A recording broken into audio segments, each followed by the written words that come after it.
Adding a direct IP printer is as easy as clicking this green plus button and selecting Standard. As you can see, we have a full global repository with the major manufacturers, which makes it easy for the administrator to add the driver.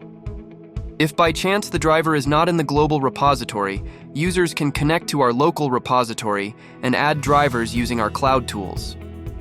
In the printer management list, you can see when a printer is added.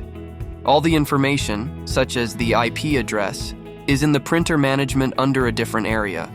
As you can see via the PF360 InfinityCloud agent in the system tray, the direct IP printers that we saw in the PF360 InfinityCloud management console are mapped to the user session on a Windows 10 workstation.